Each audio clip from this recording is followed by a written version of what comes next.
Yesterday on the broadcast, I was talking about great influencers in our lives, people who have had a great impact. And I started talking about this young man named Joseph. We find him in the Old Testament, in the book of Genesis, and his father, and how that his father sent him out on a journey by himself. And I made the comment, I said, that sounded awfully risky to me, that this father would send his young son, whom he just loved more than his other brothers. I mean, he loved this boy very special. And I thought to myself, so why would he do that? Because he had servants.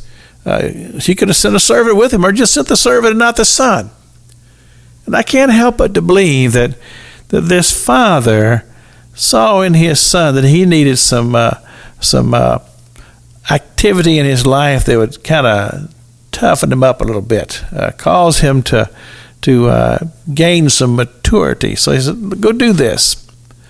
Well, we know it didn't go well, because when he got out there and his brothers saw him coming, they were very suspicious, and they said, you've come to spy on us and to tell our father things that are not true. Of course, these were false accusations, but nevertheless, it caused these brothers to conceive a plot to kill their brother. That was their original intent, was to kill him, even to the point to where they killed an animal and used that blood to put in this coat that Joseph had been made by his father, and to take that coat later back to the father and say, hey, does this belong to your son? I mean, they had the plot all figured out. And then Reuben, one of the brothers, he said, well, I don't like this murder thing. He said, why don't we just do this? Why don't we just throw him in a pit and leave him? And so they did. They threw him in this pit, and they left him there. And then opportunity kind of knocked on the door. And here come a caravan of Midianites. And they said, well, why don't we just sell him to these Midianites and we'll be done with him?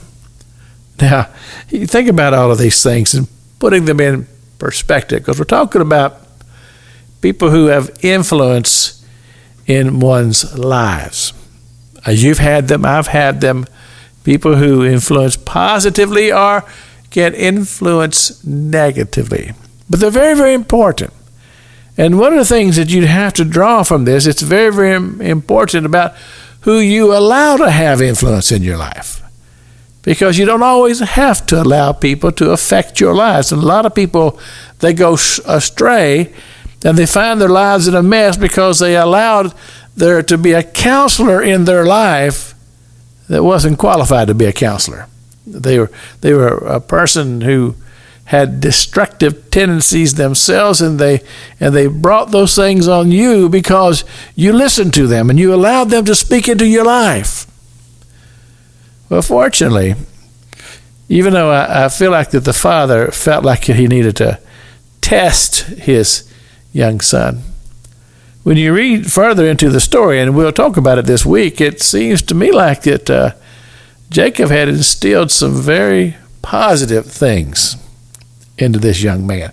This is Pastor Jack King with the gospel on the radio broadcast.